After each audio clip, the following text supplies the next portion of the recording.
What's up, everybody? Welcome back to the Mad Records podcast. My name is Michael. I'm the founder of Mad Records, and today we are talking with Cole Ritter. He is an amazing emerging artist from Nashville, Tennessee. He's one of my good friends.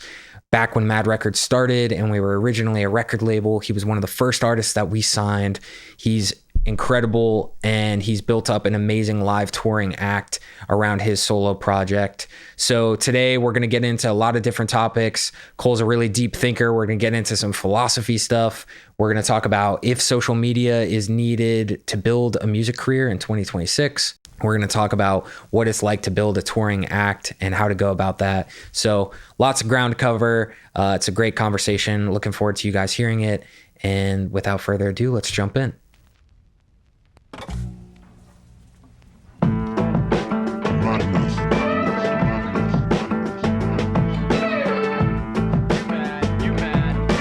Everyone's madness is greeted.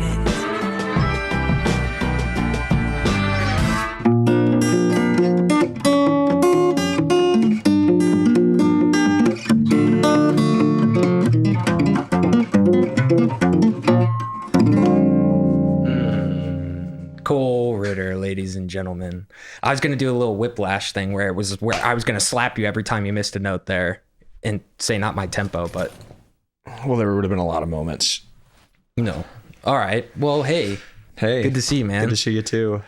Gosh, we've been chatting for so long already before this podcast started. So where do I want to start today? Well, we've been hanging out for around, we were saying, a year and a half now. And I guess the genesis of our relationship was when I started Mad Records. I had this theory that you could start a record label just by walking into a bar in every major city and asking the people who is not signed to a record deal that should be signed. And I felt like people would tell you. And if you just signed that person, then you could start a very successful record label. And you were that person for a lot of people. You've been playing here in Nashville for how long now? Oh man. I mean, I grew up here, so kind of my entire life, but really like I started playing on the like semi-professional level when I was about 18. 18. Yeah. How did that start? Well, actually, this is a little known fact about me. I was in a singing Exclusive. cowboy band, for a while. You in a what? Singing cowboy band. Oh, Yep. I thought you said the scene cowboy band. I thought it was like a moody emo cowboy band. No, pretty much like the exact opposite. What's the of that. singing cowboy band? They're called the Farmer and Adele, and I played with them jeepers. for a while. Yep, and it was an experience, but it was like cool. I got to meet a lot of people, and like we wore the whole like get up, which was interesting. But you know, like it was a cool kind of like first introduction into touring and like getting to do it on the weekends when I was at Belmont. Yeah, and it was a good time. Mm-hmm. Then you were in a band for a little while. Yep, yeah, I had Cole Ritter and the Night Owls. Cole Ritter and the Night Owls, and then that band disseminated, and now you are just Cole Ritter. Yeah, just so, Cole. All right, this is a million different things I want to talk about. The first thing I want to kind of talk about, though, is that you're fresh off this. You've been doing some arena shows, playing with Solon Holt, opening up for Megan Maroney, and I feel like just to the audience that we've talked about this, like what it's like to play arena shows is probably so different from what people think it's like to play arena shows. So I want to kind of like dig in there and get some insight of like what is it like behind the scenes. So what was your experience like playing those shows? Honestly, it was you can't even like process that there's like that many people out there. I mean, it's awesome. I think you really realize it whenever you're in sound check and it's empty. You're like, man, this is going to be full tonight. You know, this is a sold out show, 20,000 people, or 25 or whatever. That's kind of a crazy feeling, but like actually like playing the show itself, it's so dark and you've got the like in-ears. It's kind of like an isolating feeling. I was going to say, do you feel more disconnected than, because I've seen some openers at arenas and stadiums, and it always feels more disconnected than like a 200 cap room. Totally. You know, I think there's kind of a sweet spot of venues. And I've, you know, at this point I've played, you know, from like backyard shows to, you know, huge arenas. I feel like it kind of really varies by venue. There's no way to make an arena feel intimate that I've found really, you know. I guess there's things you can do to make it feel more intimate, but not as intimate as like, say like, you know, like Third and Lindsley here in Nashville or something. But to me, like, you know, when I played Red Rocks, like that was kind of an intimate venue. It's 10,000 people, but the way that it's set up is set up in a way that you can look up and kind of see like the height of the crowd. And dude, that was terrifying. Really? Whoa, yeah. Oh yeah, because you can almost process how many people are there. Yeah, and they're all kind of close because it's height as opposed to like distance out, right? Yes. They're like kind of stacked on top of each other. Yeah. I've been to that venue, but I never saw a show there. It was insane. I mean, but it feels intimate still somehow. I don't know how it feels intimate, but it has that same feeling as like being like in somebody's house. I don't know. It's crazy. It's a really cool venue. Do you still get nervous going out and like you've played live so much? What makes you more nervous, like the 200 person intimate set or the disconnected arena show? I mean, granted, that's for someone else's project too, so I guess it probably feels a little bit different, but yeah, I feel equally nervous about both, honestly. Mm-hmm. Do you get nervous? But for different reasons. I think like I'm nervous like in the arena setting about like the technical side of things, like just because there's like so little like turnaround time that's like anxiety inducing for sure. But from an actual like performing, like once you're out there on the arena stage and you're there, everything's chill. But like from the perspective of like, you know, like anxiety before a show, oh man, it's definitely like the smaller like intimate crowds for sure. Yeah. Why?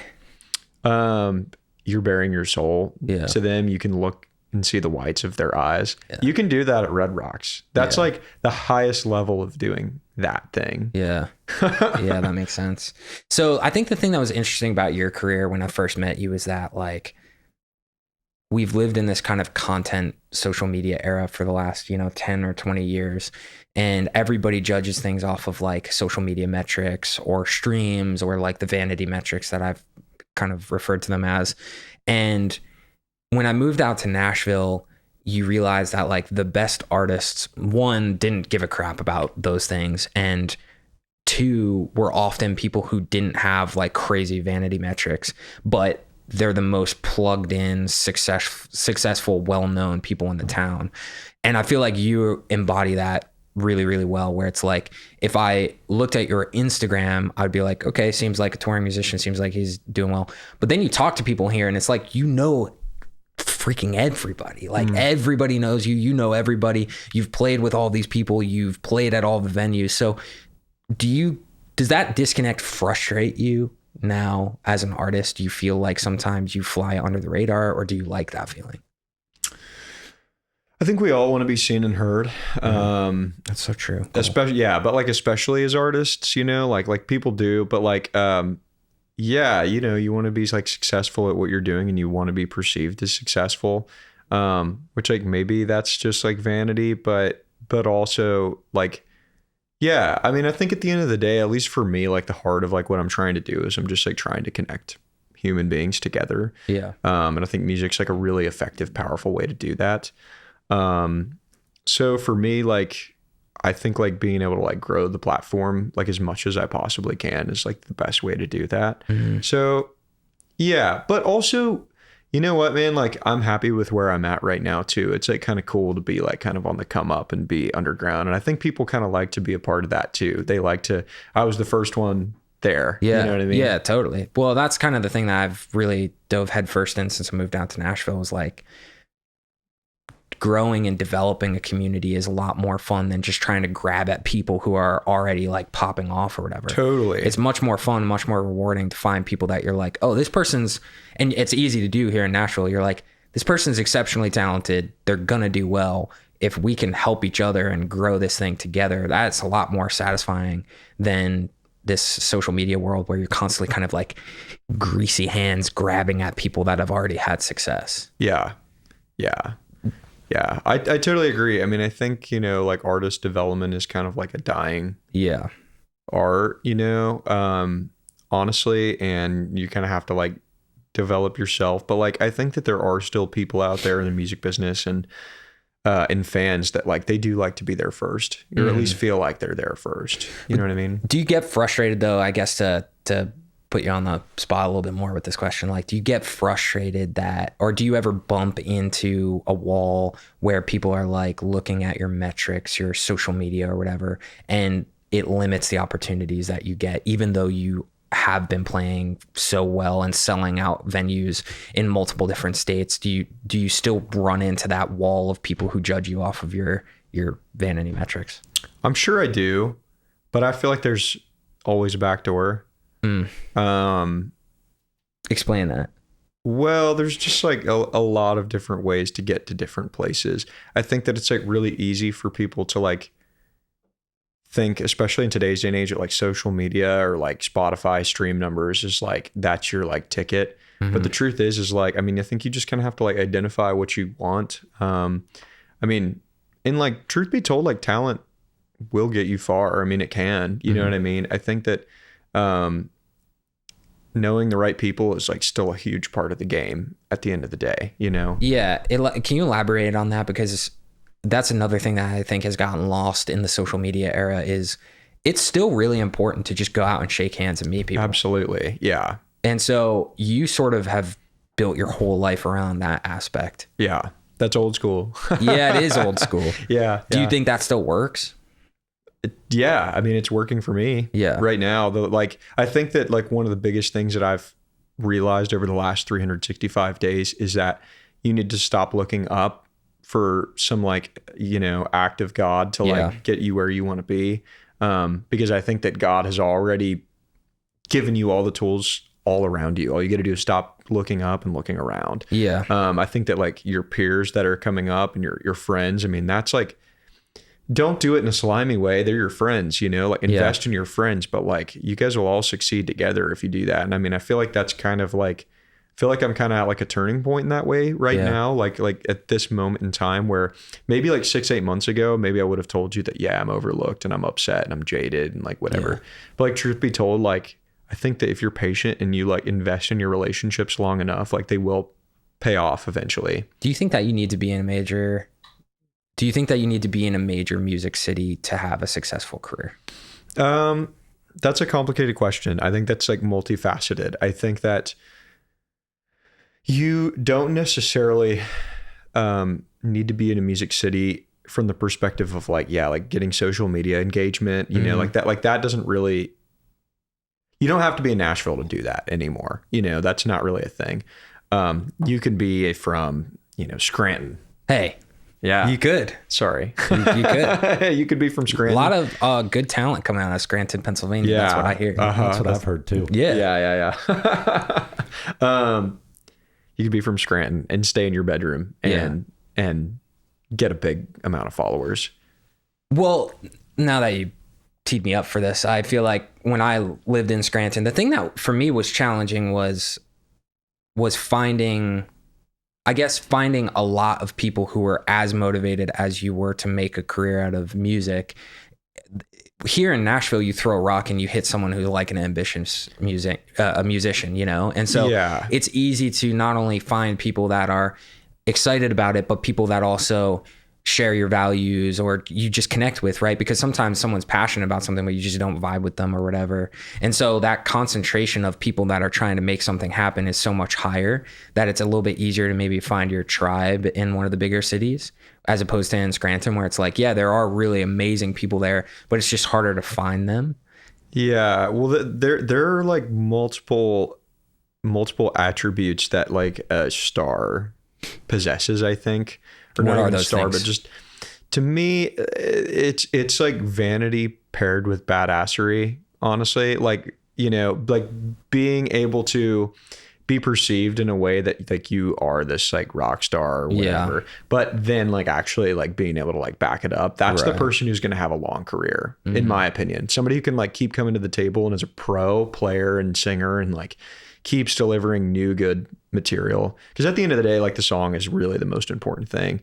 But I do think that you can at least get in front of the right eyes from your phone wherever you are. That doesn't necessarily translate to actually being able to like do the thing, because I've seen it over and over and over again where there's these artists that build really big online followings and maybe have a gimmick or whatever, and maybe they're good for 30 seconds, but to like sustainably put on a show that's, you know, minimum of like 45 minutes of original music, songs that you've written,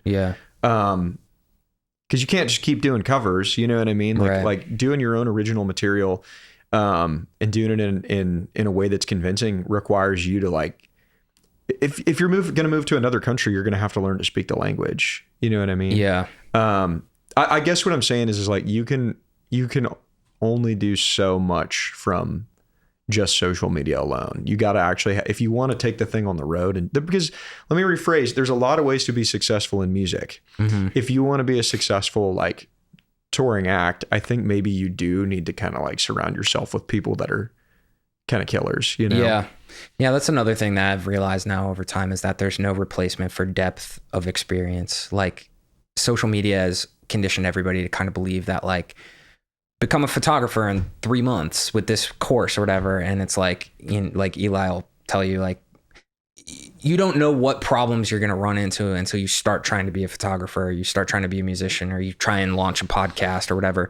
And there is no replacement for just depth of experience and running into those problems.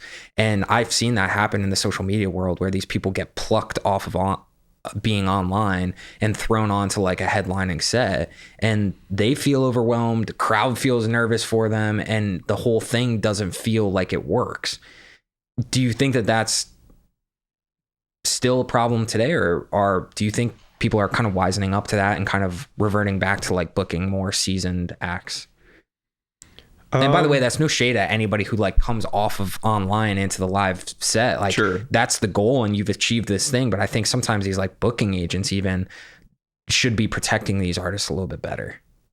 Well, I just don't think that they have like any like artistic vision, like really developed. It's like it's all about making the number go up. You know what I mean? Yeah, but that's also what they're told is success, you know, like it's so crazy. It just doesn't. It is. It just like doesn't really like translate at the end of the day. I mean, the numbers help. They do. There's no doubt about that. They really do. But like ultimately, your like artistic vision is still the most important thing. And I think that like A&R is probably like in the most high demand ever. And it's just like a lot of the labels and you know entities that just like don't have the like infrastructure to do that. Maybe they do. Maybe I think from the pulse that I've been getting, I think a lot of people like are kind of trying to get back to like real artist development, because I think that they're seeing the lack of fruit that's coming from raw numbers alone, you know?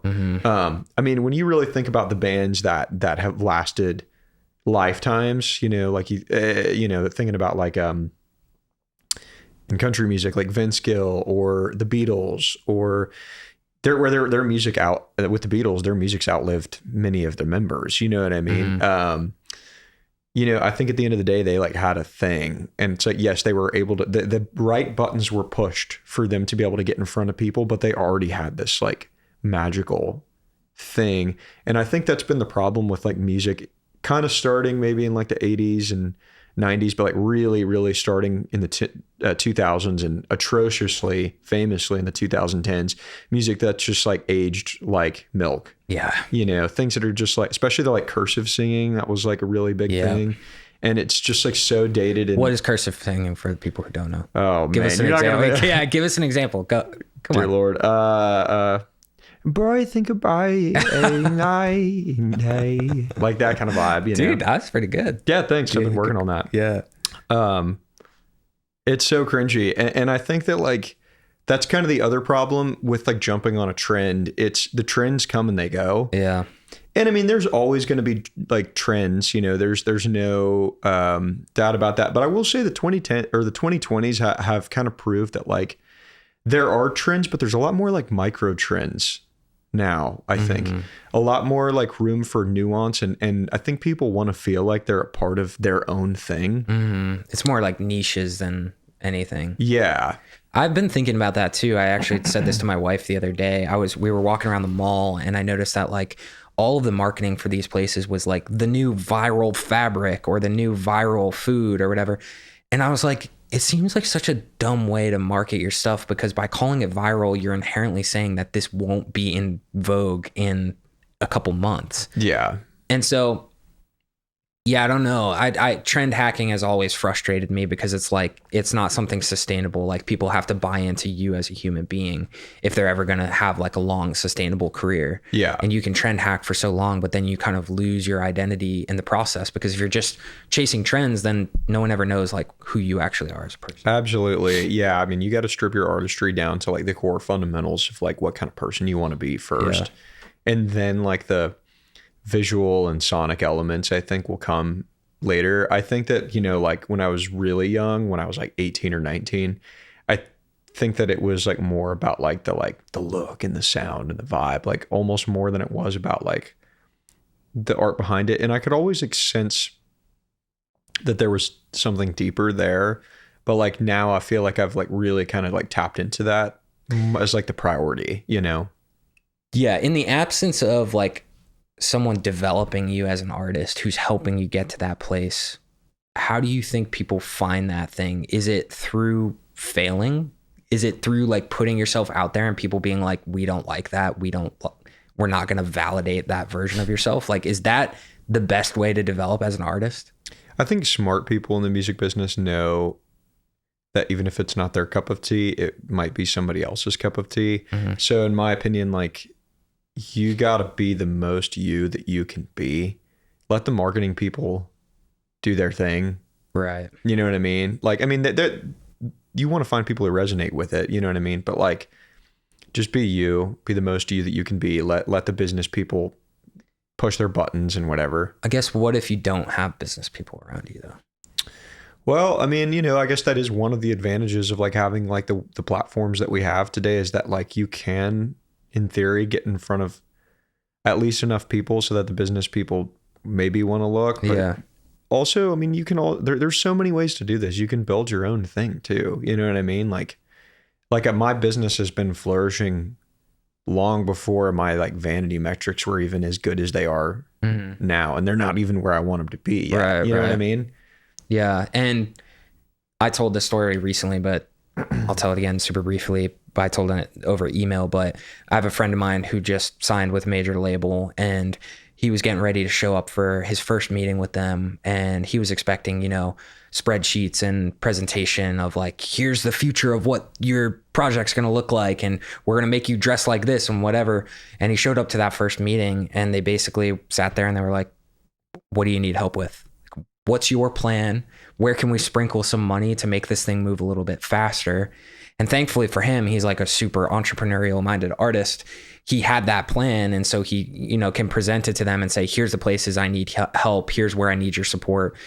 But the labels nowadays, they don't want to develop the plan for you. They just want to sprinkle a little bit of like money and a little gasoline on an existing fire.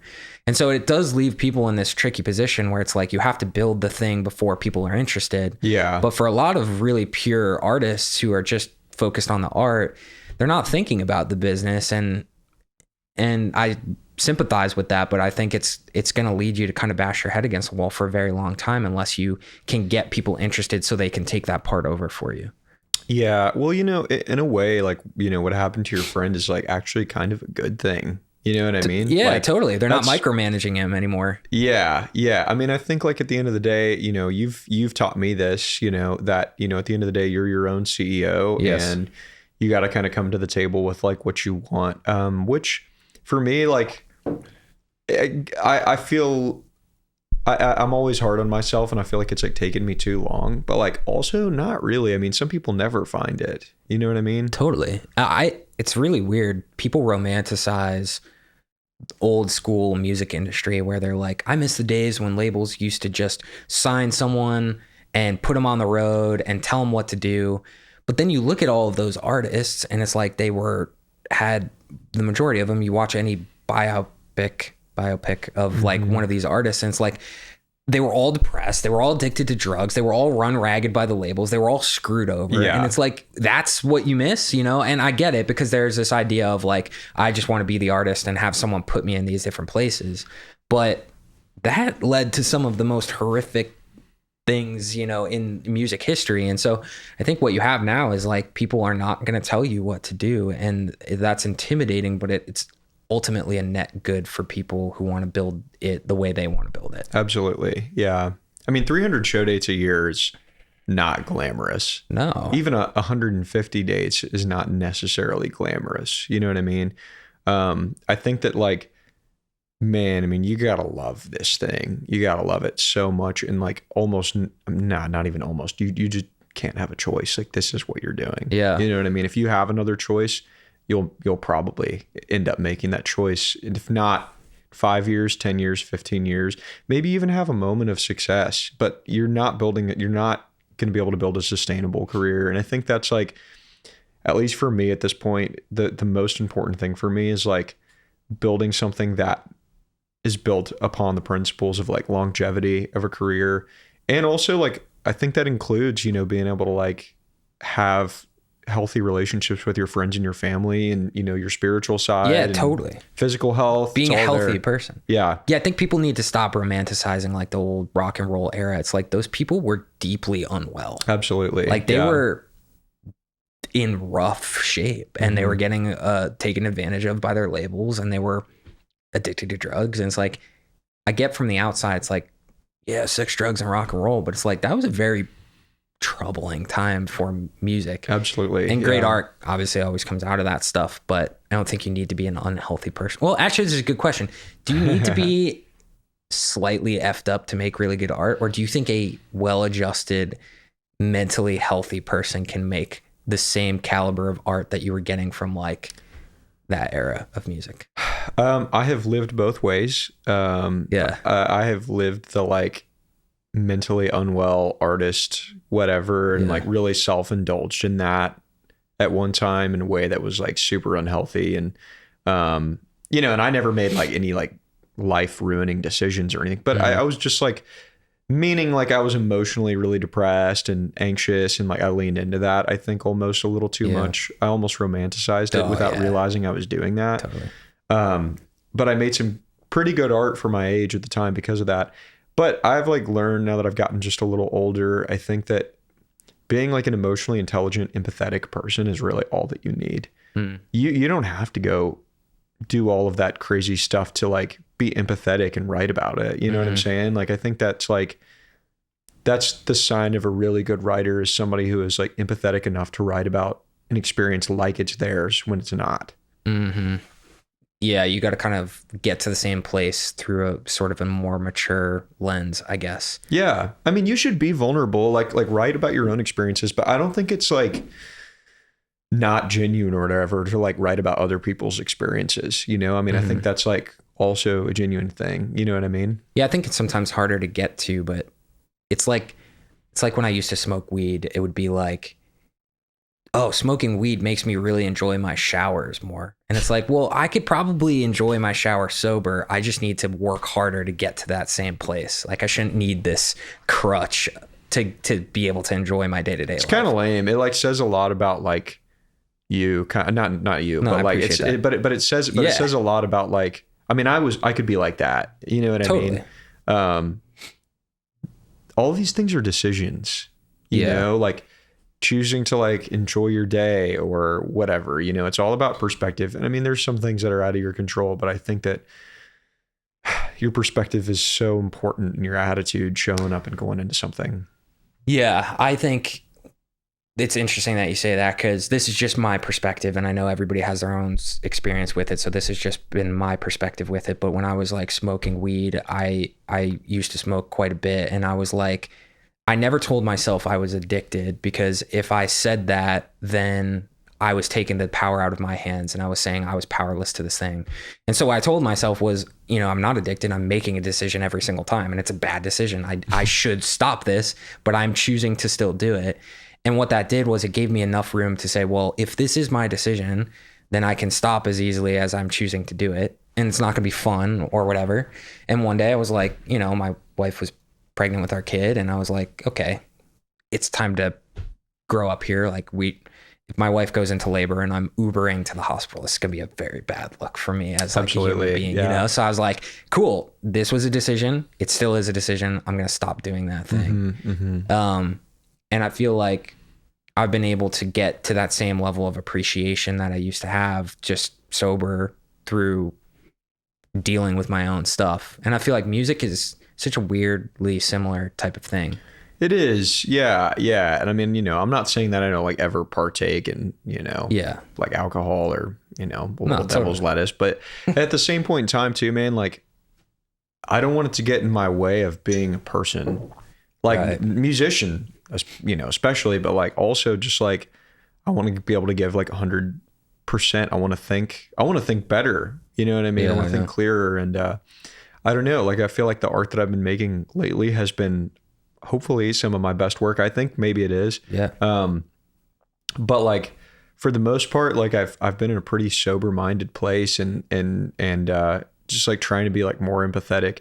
My biggest problem is that my schedule is just too damn tight and I'm having a hard time like saying no to things right now. That's a skill that I think like a lot of young go-getter musicians like lack because they want to do everything and you want to do it and you kind of have the energy, but like not really because you're still a human. It's like when you're in your 20s, you also feel like that's kind of what you're supposed to do. Yeah. I've been a big advocate of this since I came to Nashville. Was like, I call people like artists are opportunity maximalists. I'll call them, where it's like whatever I need to do to get my music out there, I'll do this, I'll play this show, I'll go here, I'll do this, I'll do that. But when you are open to every single opportunity, it actually makes it impossible for you to have any sort of focused path for what you're doing. Yeah. And for me, like with Mad Records building it, it's like, for me, success is being able to be done at 5 o'clock and go hang out with my kid and my wife. And if you're saying like, oh, my schedule is insane, it's like, well, fix that problem. That's not like a moral good. And no, not you, but I have told you that. But like,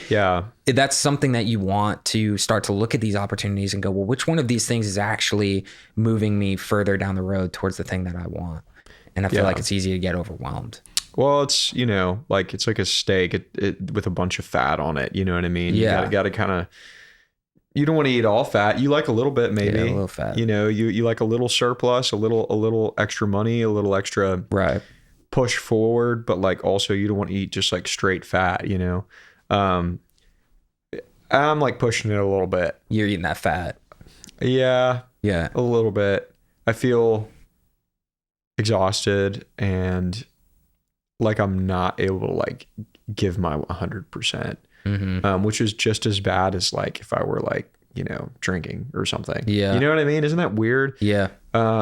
Which like, I guess, is like, I guess I can say that I don't have like a work ethic issue, but I do have what's like really important issue. And I think that that's part of just being a person is like being able to identify that problem and like slowly kind of like chip away at what you really want to get and get kind of build the life that you want to build, I guess, Yeah. And I think to your credit, in the past, if someone reached this stage of like burnout, they would, instead of doing the work to look at their life and say, okay, where do I need to trim the fat? They would just like do some cocaine and like just keep pushing, you know what I mean? And then they would completely burn out. So it's like, you're not doing that. So no, as far as I know. I'm not. No, okay. No. I just want to build a sustainable career. This is not sustainable. The level I've been at the last few weeks has not been sustainable, but I've done a lot of cool stuff. Yeah. But I also believe I can do a lot of cool stuff and be happy and healthy too, So what do you do at this point to rebalance that? Learn the word no. That's it. That's all that it is. It's what do you say? How do you decide what to say no to? Well, that's a great question because I think that you don't always know, like from the front end of something, you don't always know like what is the opportunity that's going to move you forward. Because I've been to some things that I was like, whatever. I'm not that excited about this. Whatever. It's going to be a whatever gig. And I show up and it's important. It's a really important gig. Which is a problem because then you end up just being like, okay, I need more of that. Yeah. So you just say yes to everything. I believe in God and I believe that like what's supposed to happen is going to happen. But I do also believe like, if you really don't know, you can always go back to the three things that everybody kind of always talks about when they're talking about taking a gig. It's the music, the money, and the hang. And I especially hate calling it the hang. It sounds so going to be a good hang. Yeah. So cringy. Yeah. The people who tell you that are usually the worst hangs. They're usually the worst hangs. Yeah. But it is true though. Like, are you enjoying the music? Is it fulfilling you artistically? Does it pay well? Are the people that are going to be there going to like fill your cup up. And if you can answer yes to like ideally 3, maybe 2 of those things, it's probably worth taking. But if it's only going to be one of those things, even if it's money, say no, because I think at the end of the day, if you can say no, I think that it's going to get you a lot closer to doing what you actually really are trying to do. You know, that's been the case with me. It's just been like slowly chipping away. And there's been a lot of fear. There's been a lot of fear in me to like know what to do, especially because I've been presented with like so many amazing sideman opportunities. Yeah. But truth be told, I've done my entire sideman bucket list. Like I've done it all at this point. Can you define a sideman? Because before I met you, I did not know that word. A sideman, or what we call a hired gun, is somebody who backs up an artist or a band in exchange for pretty much just money, no ownership of the project at all.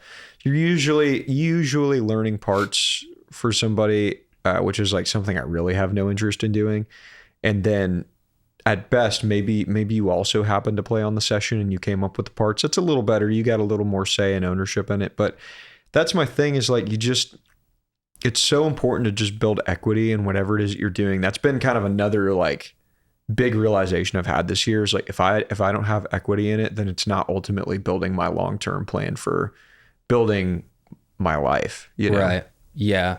That was the genesis of Mad Records, was like, you know, I was helping other people build their business or whatever. And I was like, I need something that's my own, that's going to care for my family. I need to own something moving forward. But I want to go back to the sidemanning thing, because I think to a lot of people who aren't out here in Nashville, the idea that you're playing an arena for a major act, let's say you're playing guitar for a major act and you're playing an arena, to a lot of people, they think that like, oh shoot, that person must be absolutely killing it. What is like someone playing guitar in an arena get paid typically on like one of these major acts? That's a great question. It does depend. Yeah. It depends on the show. But like, I would say like on average, maybe like the really low end, like $250 for like an opening slot. Yeah. To like, and that's the act or just the guitarist? That would be like the guitarist. Okay. Up to like, if you're like touring with like a legacy act, like you can make up to like $1,000 or $1,500 a show, which like that's pretty good. Yeah, yeah. But those gigs are like few and far between. For like the average like up and comer band, yeah, you're probably making like a couple $100 a show. That's crazy.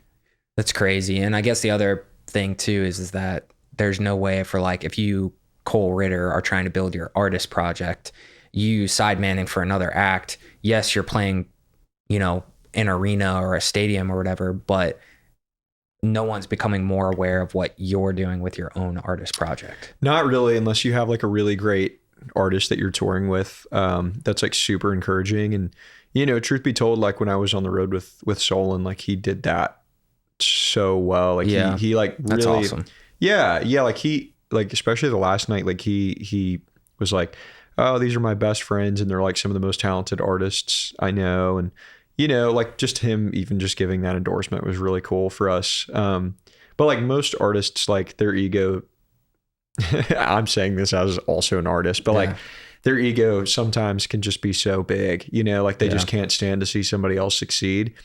My thoughts are like, I've always introduced my band. It's been super important to me to make sure that they feel like they can be artists in themselves and like mini producers in the situation. It's like, yeah, it's my catalog of songs, but like I've always encouraged the guys that I've played with to like build equity in whatever they're doing too. There are sidemen out there who have built enough of a name for themselves. I can name a few, like Paul Franklin, who plays steel, for Vince Gill and Chris Stapleton, but like you call Paul Franklin because he's the best. You know what I mean? He's got his name and his reputation. So he's built equity in his name, where I think a lot of guys like, they're just kind of like comfortable, just kind of like being in the background and whatever. And like, I'm not saying that like there's nothing wrong with that, but you got to build equity in your career long-term, I think. You know, and like, I've always encouraged guys that I've played with, if they've pursued, you know, artist projects as well. I've been like, I've tried to be a champion for them in that, you know, because that's what I want as a sideman. You know, I want people who I'm happy to go back up my friends, you know, because if those three things are there, if the money's good, the hang's good, and the music's good, like we're gonna have a good time. I do have a question for you, Cole. Yeah. I have been on the road with you before playing guitar for you, and I am curious what you like better, playing in an arena show, supporting another artist, or would you rather support your own music, kind of living on the road, like in the Ford Flex? Like what's kind of your bread and butter? If I'm going to be out with somebody else, I want to be in a bus or I want to be in a van and I want it to be comfy. If it's my thing, I'll sleep on the floor and whatever. I like doing my thing more, obviously. Yeah. Does that answer your question? Yeah. I guess I just was curious about your thoughts on, like, I don't know, your mentality of like when you're supporting your own thing, it's like you got to grind it out because, you know, it's your own thing. Like that's your baby, you know? Yeah. So it doesn't matter what you got to do to make it happen, but you're going to do it. So I was just curious, like when you're supporting another artist, like, is that kind of determination? Do you feel like there's like a little bit less determination with supporting another artist, or what are your thoughts on that? Yeah. My standards for sidemanning are definitely like really high at this point, just because I don't know, you know, you work up, you graduate from things, you know what I mean? Not that I won't just like, I'm happy to go, like, I want to go support my friends in town anytime. Cause at the end of the day, $100 is $100 and I can sleep in my own bed at the end of the night. That's huge. But if I'm going to go out on the road, like it's gotta be the right thing at this point. Well, I think Eli brings up a good point, which is like a lot of times to build equity in your own thing, you have to make less money and accept a lower standard of living in the short term to start building up ownership in your own thing. Standard of living, yes, but like, man, it's so crazy. I've made more money doing my thing than I've ever done sidemanning. You think that's rare though, don't you think? No, I think that whenever you're splitting things evenly in a band situation in the really early days, and you know, you're splitting like $400 with a 5-piece band, that's challenging.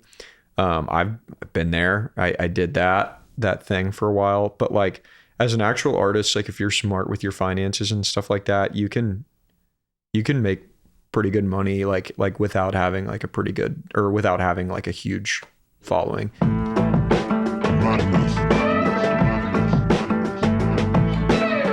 Today's episode of the podcast is sponsored by us, Mad Records. So if you are an artist, a musician, a producer, and you are looking to detox from the viral mindset, you're looking to build a real career with real fans that actually buy your stuff or listen to your music or engage with you, then I want to tell you a little bit about our Mad Records Incubator program. So this is a full year mentorship program where you get to work with our team at Mad Records, including myself, including my business partner, Rob Shoestack, who is a former Atlantic Records A&R. He was involved in publishing and sync licensing. You get to work with our producers. You get to work with our accountability coaches. And over the course of a full year, we're going to teach you how to build an actual path for your music career that leads to real sustainable fans and a real sustainable career. So if you're interested, we're running a promotion right now on Mad Records Incubator. You can click the link below to schedule a consultation call with me directly, and we'd love to have you on board. I know you're probably sick of hearing podcast ads, so we wanted to do something a little different with Mad Records. Every week, we're going to sponsor one independent artist from our collective and feature one of their tracks in our podcast. And so this week, we are sponsoring this song, Psychedelic Flowers, by the band The Old. This is an amazing track by one of my really good friends in the collective. His name's Bradley. He's an incredible guitarist. He's an incredible producer. And he just launched his artist project. It's called The Old, which I think is hilarious because Bradley is an older gentleman, and he's really waving the flag and embracing that. But he makes absolutely incredible music. It's some of my favorite stuff to listen to. So this is his song, Psychedelic Flowers. Go check it out. The band name is The Old, OLDE. And shout out to Bradley. So stoked for him and the release of this track, and hope you enjoy it. Psychedelic flowers in my coffee cup, growing through the cracks in the kitchen tile. If you're an artist and you want to have your music featured on the Mad Records podcast, all you have to do is upgrade to become a paid subscriber of our Substack, and you'll be able to submit your music to our team to be featured on this podcast as well. The Mad Records merch store is now live on our website. So if you're interested in picking up a hat, a shirt, a hoodie, and supporting what we do, head over to madrecordscollective.com/merch and use promo code MadRecordsPodcast to get 10% off your merch order. It's how we grow the podcast. It's how we pay our producer, Eli. Yeah, who was the merch designed by? The merch was designed by producer Eli, so make sure you go check it out and support him and what he's doing, and be sure to use promo code Mad Records Podcast to get a little discount too. Well, speaking of, I want to shift gears for a second and talk a little bit about your new stuff that's coming out. So you said that you've been putting out your best art, which I agree. I think your stuff has been amazing. But can you talk a little bit about like the music that you're putting out now? Where is this coming from, and like what's the major themes that you're kind of trying to deal with the new music? Well, of course, Fast Car Slow, that's just kind of like a fun song. And like I have to say, whenever it comes to songs like that, I used to kind of be like, every song needs to mean something super existential, and it's got to be all really important. Yeah. Man, sometimes it's okay to just have fun, because I think that gets back to the like core idea of like what making music and what songwriting is about for me. And that's to like fight apathy, that's to like get, people kind of out of like this like dopamine addiction fueled whatever, like my goal is to like make them feel something real. And if that's just like happiness for 5 minutes, like then I've succeeded.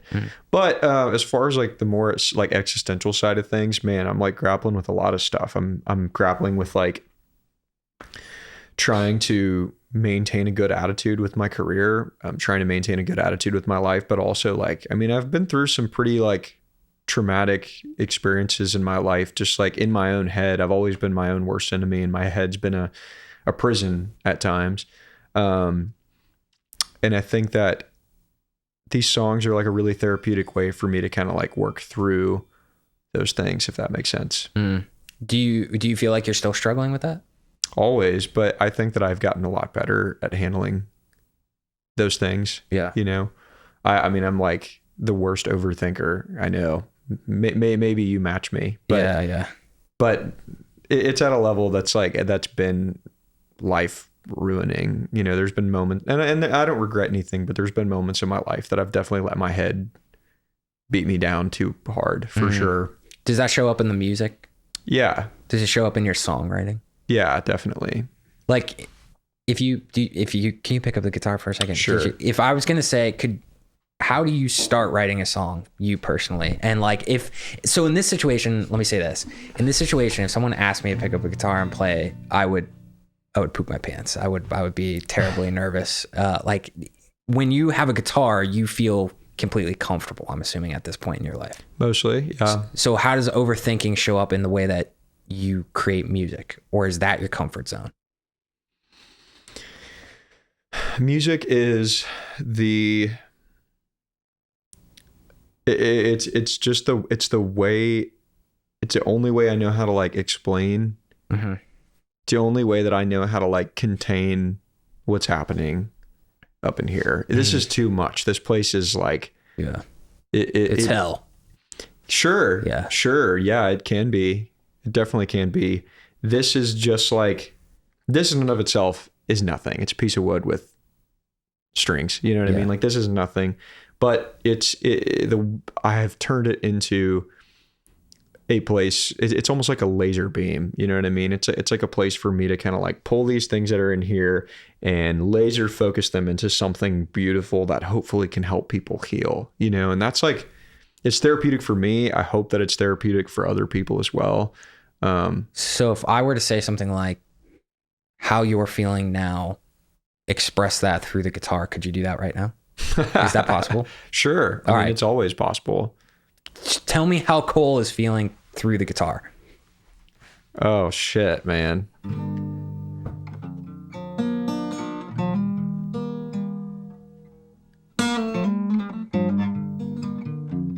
This is so artsy. This is nice.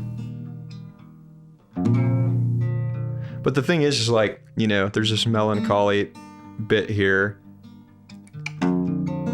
but then there's hope here. If I'm reading it correct, it sounds like you're sitting talking to a really attractive guy right now. That's the vibe that I was getting from that. Is that right? Yeah, that's definitely right, for sure. All right. So yeah, so break, what are you doing there? Like why does that feel, what is it that you're doing that expresses how you're feeling there? So you've got melancholy, hope, what else? I don't know. I mean, I think that it's okay to like not have like super strong intentions all the time, especially whenever you first pick up the instrument. You know what I'm saying? Like I don't always like pick up the instrument with like the intention that I'm trying to like produce a certain vibe or whatever.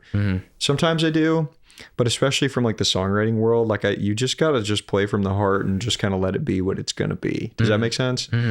I don't know that. Yeah, like I hate going in and being like, I'm gonna write a sad song. Okay. You know what I mean? So you just pick something that kind of resonates with you.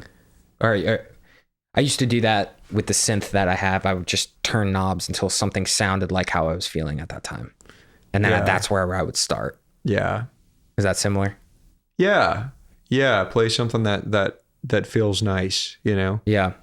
Can you play a little bit of something that is on the new music that you're releasing? Absolutely. And break down what that kind of is after? Which one do you want to hear? Which one do you want to play? Maybe like Born to Lose or something? Yeah. Play like a little bit of that, and then if you could break it down for us. Yeah. Do I need to get closer to that mic or anything? Okay.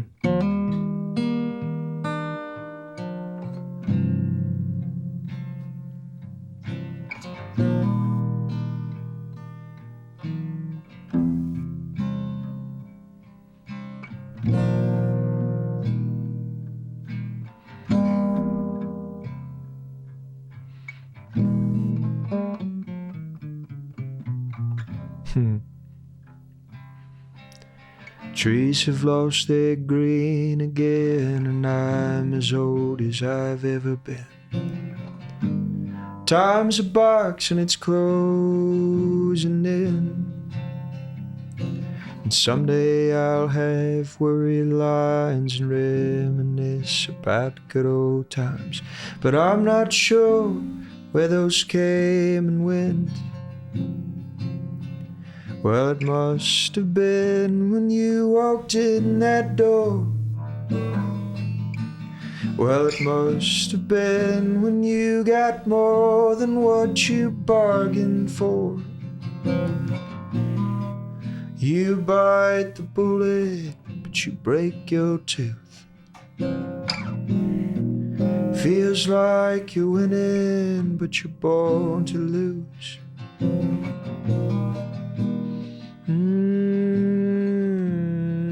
You're born to lose.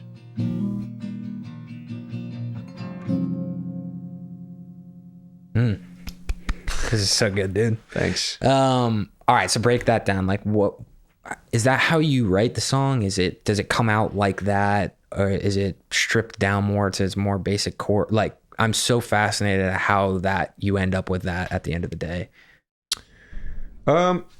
Well, I in my songwriting process, I always am like looking for like the melody and the harmonic at like whatever. Like I said, I don't go in with like an intention necessarily, but I just play from the heart, and like if it feels right, I kind of go with that feeling.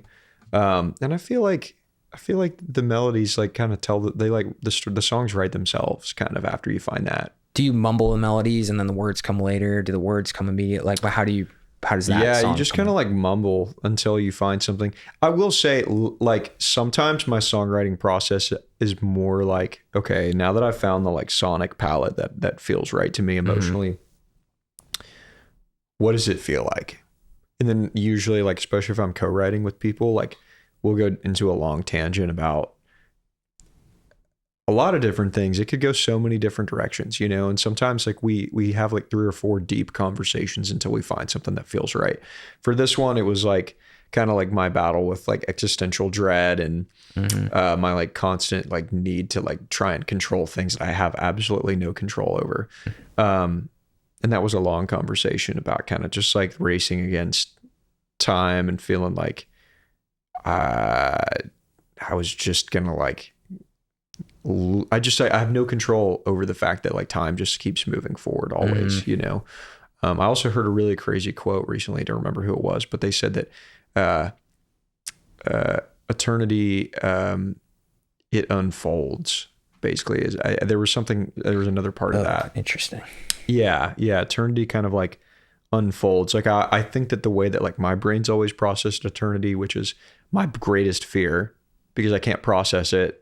Yeah. And it's happening all the time. Yes. We're already in eternity, like, which is hard to believe, but now we're getting into the good Cole Ritter territory. Once you start talking about time, we're doing well. Yeah. We're already in the in eternity, but every time I like want to try and like bottle it up and understand it, it used to break my brain and it would make me feel so anxious. And I would literally just like have these moments of derealization in the shower where I had to like tell myself my name, my age, where I was from. Like, dude, you and I have bonded over this because we've had shared, like, I remember being 7 years old and laying in my bed and saying like, what is time? And my parents were like, why are you asking that? Like, this is not, you shouldn't be worrying about that. And I was like, how are you not worrying? Like, how are you not thinking about that 24/7? Yeah. And I used to have these horrible panic attacks where I would be like driving and I'd be like, time's passing as I'm driving and it would freak me out. Yeah. You can't control it. It doesn't stop ever. Even after death, it doesn't stop. And you're going to continue to, I mean, at least, you know, from the framework of like my belief system, like you're going to continue to exist in that without choice. And like, I've come to peace with that now for the most part. I still struggle with it, but man, like when I was 19, I mean, it was just at its like all time peak. But I mean, you know, thinking about like eternity unfolding and not like this little like rock or this circle, this like thing that like you can hold. You know, because if there's no end, there's no beginning either. And it's just kind of this like that means like everything could be just one moment happening simultaneously at the same time. Yeah. But it also is unfolding all the time. It is linear. It's both. It is both. Yeah. Oh man, I could go. I won't. This is good stuff here, guys. No, I could go. Go into it. Yeah, it's okay. Well, we'll do it on a second podcast, but yeah, we could get really deep into that. Cole, I do want to ask about your song "Born to Lose," which congrats on the release. By the way, you. The title is just so cool. I think it just kind of encapsulates like the vibe of your music, and I wonder if like I'm speculating, but it sounds like you had the title first, and you kind of use that as a North Star to write the rest of the song. Am I correct in that? Or was there, or were you kind of writing all those things that you were talking about earlier and then you're like Born to Lose? Was that, which came first is my question. Well, not to get back into kind of the first, what I was just talking about, but to get back into it. The eternity's unfolding, Eli. Yeah. Sorry, I had this like belief for a long time that I couldn't understand why like a gracious and loving God would create anybody without their consent. Especially like in a world where there's so much like suffering and pain. And I really struggled. Yeah. I really struggled with that a lot. And it's like, that's kind of where the idea of Born to Lose came from. It's like you were created with the full knowledge that you were going to experience all of these things. And I'm at peace with it now, but at the time, man, I like it wrecked me. Just kind of like realizing that, I guess, you know what I mean? But that's where the name came from. Yeah. I like that. I guess I was thinking more like Born to Lose as in like at the end, you're just like left with nothing. But I think now that you reframe it like that, it's like born to like you're actively going to lose things in life. Like life is not going to go your way, but you have to find a way to overcome those things, I guess. Yeah. I think that's what's like so complex about the song. It's like a simple really deep song, like it can mean as little or as much as you want it to mean. To me, it means a whole lot. You know, you at the end you are kind of left with nothing, and you can't take anything with you after this life. But also at the same time too, like if you can just accept these things, you can start to win finally. You know what I mean? Yeah. I think there was a TV, it might have been like White Lotus or something like that, but they went and they talked to these Buddhists, and the Buddhists described it as life is like your existence is like a drop of water that comes out of the sea spray, and you have this rare period of time where you're separate from the ocean and you experience what it's like to be separate, and then at the end you go back into the ocean and become one with everything else. And I always found that very comforting. That always made me feel nice. Yeah. Does that resonate with you at all? Definitely. Okay, good. Yeah. I don't know, man. It's so complex. There's like so many rabbit holes you could go down. I feel like we should do a podcast where we just go down the philosophical route. Yeah. As opposed to the music route for one. Yeah, totally. They're one and the same, really, but yeah. Yeah, they are one. Yeah, that's very true. How are we doing on time? I have no idea. Okay, great. As soon as we started talking about time, I've lost track of it. There you go. Shit. Let's do some news. So we have a segment that we do where we're going to read the top 3 headlines in the music news, and we're going to react in real time. So sick. Love it. Okay. All right. Cool. Yeah. So the first one, I have to be honest here. Yes. I don't know who Oliver Tree is. Okay. Or was. Yep. I have not. I mean, I've probably listened to some of his music, but I haven't really gotten into him. But he did pass away recently in a helicopter accident, and do want to hear your thoughts on Cole, especially if you had like any influence from him or have heard of any of his music, or just your thoughts on that event.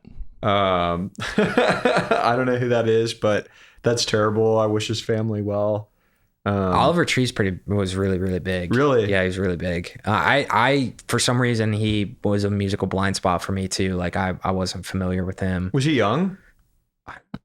He's a very interesting looking person, so I don't he was know born how old he was. in 1993. Oh God, that's terrible. Yeah, so he's 33. Man, no. Okay. Wow. No, this is like a big deal because he was out on tour and died in a helicopter crash. Dude, nobody should be taking helicopters at this point. That is like the point number 2. Like point number 1 is like it's horrific and I feel horrible, and it's one of those circumstances where I'm like, I wish I was a bigger fan while he was alive, because it seems like he was doing some really awesome things. And now that he's gone, I'm like, oh man, I wish I was more interested or invested. Like, I just, for some reason, he escaped my consciousness. Yeah. But point number 2 is like, why is anyone still getting on helicopters? Yeah. I genuinely don't understand. And I feel like it's one of those things where it just becomes convenient that you just are like, oh, I'll do it.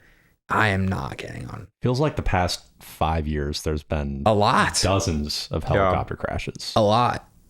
Yeah. I mean, Stevie Ray Vaughan, another was he helicopter or plane? Yeah, helicopter. Really? Or right? Helicopter? Yeah, it was helicopter. Yeah. I mean, Buddy Holly died in a plane crash. Right. So did Leonard Skinner. Yes. Some of them. Do you know about any of that? Wait, no. One of the guys, I think it was the drummer, I think his name's Artemis Pyle. He's like 6'8" and had like really long hair. Yeah. And he had like literally his rib cage was like sticking out of his chest.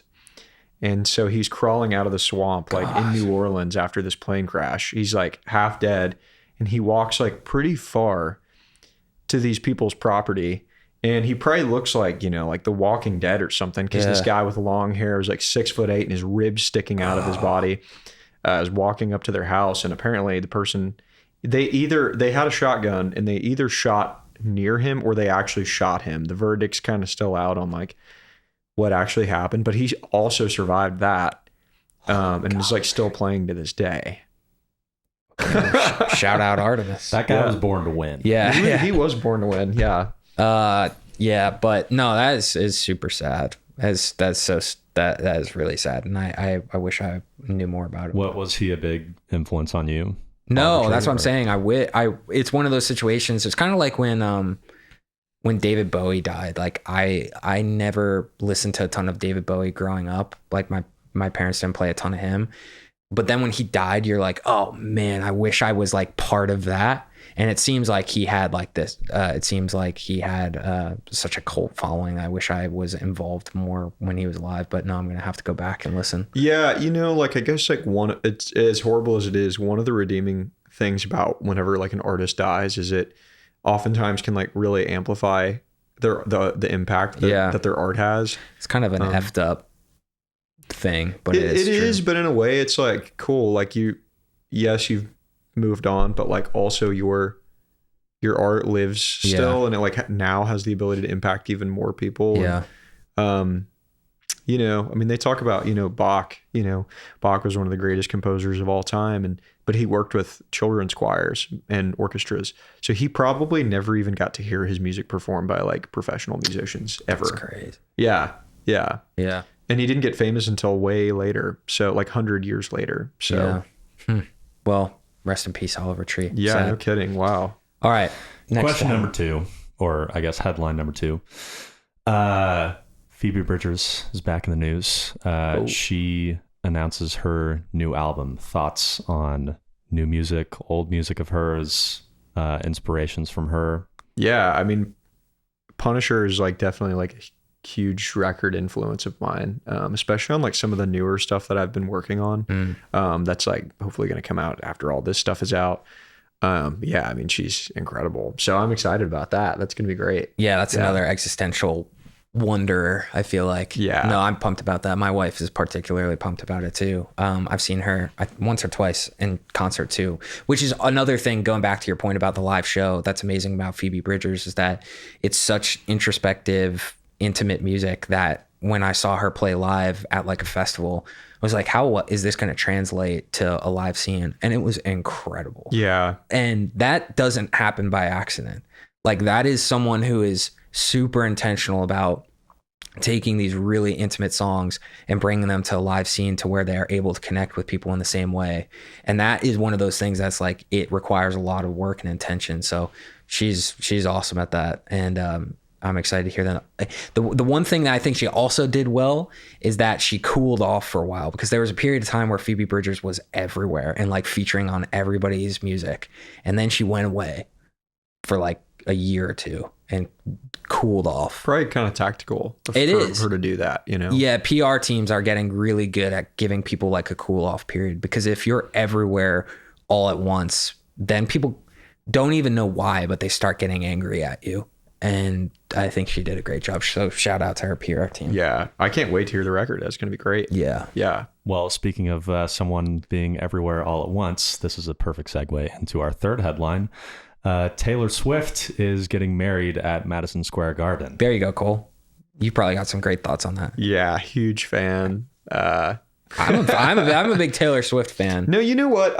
I feel bad. Like, I liked her early stuff, like when I was a kid, you know, and then I was like, well, you know, it's for girls, whatever. And then I was kind of like, nah, it's like pretty good. But I wasn't a fan of the newer stuff, you know, and until the Bowling Sisters, shout out.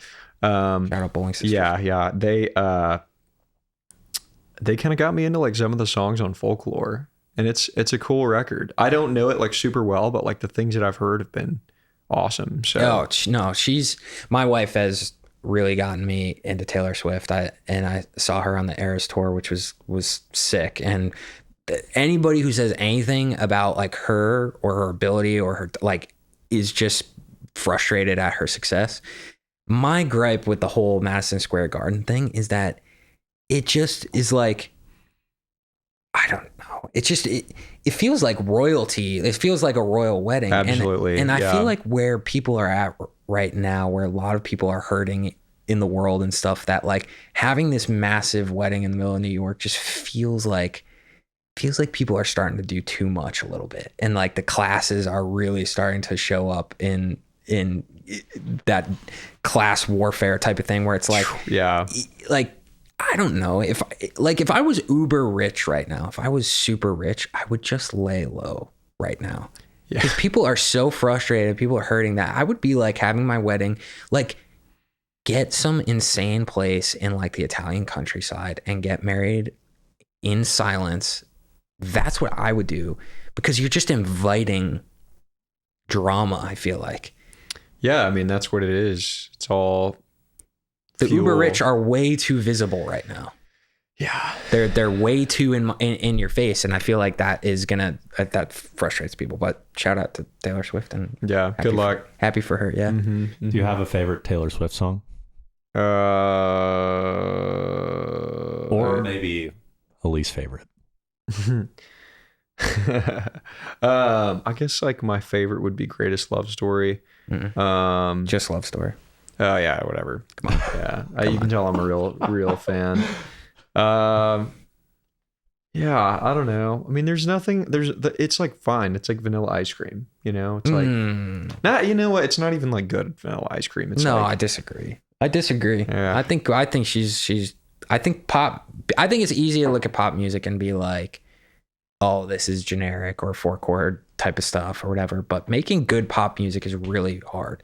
And making something that sells out stadiums multiple nights in every city across the entire world is incredibly hard. Yeah. I mean, I'm sure, inventing AI was hard, but it's still not a person. You know what I mean? It's okay. All right.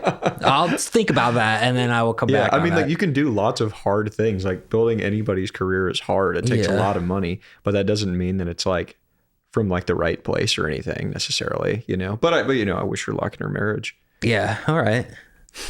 I like Blank Space personally. That's my favorite. And any least favorites? No. No, you like all of them. I try to maintain a positive attitude towards all people. I don't want to say so. Oh, there's nothing more out of touch than someone who has had no musical success being like, well, I didn't think this song was very good. So that for me to be like, oh, I didn't like this song, this doesn't seem... Yeah, I mean, that's the thing. Like, dude, there's probably somebody out there who thinks it's just like the shit. You know what I mean? Of course. And like, yeah, I mean, it really probably touches somebody. In which case, that's awesome. Yeah. Yeah. So I have no least favorites. Yeah. Good luck to Travis Kelce and Taylor Swift. Yeah, I've got more beef with Travis Swift. Yeah, I think it's gonna be. Yeah, he's gonna take her last name. I have more beef with the Chiefs than I do with Taylor Swift. All right, cool. Well, that's a separate podcast, though. Yeah, I know. I always thought that if Mad Records failed, I'll start a football podcast. Absolutely, yeah. That's next. Cool. Well, we can start to wrap this up. What do you got going on in the next couple months? What's going on with Cole Ritter? You got Born to Lose is out now. What else is coming out? What's coming out? Man, I'm ready to get the rest of these songs out. Yeah. Probably, I'm telling you this right now in real time. Probably let's just get the rest out in an EP form. Yeah, and I am in charge of distributing those songs, so I can just do that. Yeah, cool. We'll also maybe just like go ahead and put out the live sessions like quickly following that. There you go. I just joined the Corduroy Cadets as a full-time member. Can you talk about that a little bit? Yeah. Who are the Corduroy Cadets? Shout out Corduroy Cadets. Yeah, there's some of my best friends that I've been kind of like coming up with anyway. And they were kind of like looking for a new member. And I just felt like it could be a really cool opportunity for all of us to have like growth as a band and also as individual artists. Mm-hmm. So that's going really well. We're in the writing phase right now and just kind of like, just got management with that crew and kind of working on that sort of thing right now. Yeah. Cool. Awesome. Well, dude, always good to chat. Likewise. Next time we're going to do the philosophical. Please. I can't wait. That's one I'm really looking forward to. Once we have like a more dedicated, once the podcast is a little bit more mature and we have people who are going to listen no matter what, that's when we're going to start to take some risks. Just put like a Graham Hancock reference or something like that in there and it'll be so clickbaity they'll have to watch it. 100%. We're going to have a whole separate studio space that's just dark and moody where we could talk about gosh, great awesome stuff. Awesome. Yeah. All right, sweet. All right, thanks Cole, and thanks everybody. We'll see you next time.